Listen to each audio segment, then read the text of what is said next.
മലപ്പുറം പരപ്പനങ്ങാടി പാലത്തിങ്ങലിൽ മിന്നലേറ്റ യുവാവ് മരിച്ചു. കോട്ടന്തല സ്വദേശി പാലക്കാപ്പറമ്പിൽ ആസിഫാണ് മരിച്ചത്.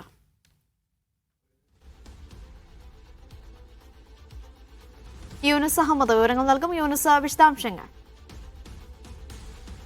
അനിഷ, ഈ 9:30യോടെയാണ് ഈ ഒരു സംഭവം നടക്കുന്നത്. മലപ്പുറം പരപ്പനങ്ങാടി പാലത്തിങ്ങലിലാണ് ഈ യുവാവ് മിന്നലേറ്റ് മരിക്കുന്നത്. പരപ്പനങ്ങാടി കോട്ടന്തര സ്വദേശിയായ പാലക്കപ്പറമ്പിൽ ആസിഫാണ്, 24 വയസ്സുള്ള ആസിഫാണ് മരിച്ചത്.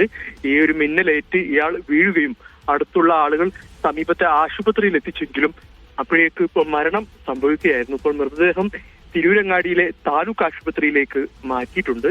ഈ പ്രദേശത്ത് ഇപ്പോഴും അതിശക്തമായ മഴയും അതോടൊപ്പം തന്നെ ഇടിമിന്നലും ഇപ്പോഴും ഉണ്ട് എന്നാണ് നാട്ടുകാർ പറയുന്നത്. ഏതായാലും ഇപ്പോൾ മൃതദേഹം തിരൂരങ്ങാടി ആശുപത്രിയിലേക്ക് മാറ്റിയിട്ടുണ്ട്.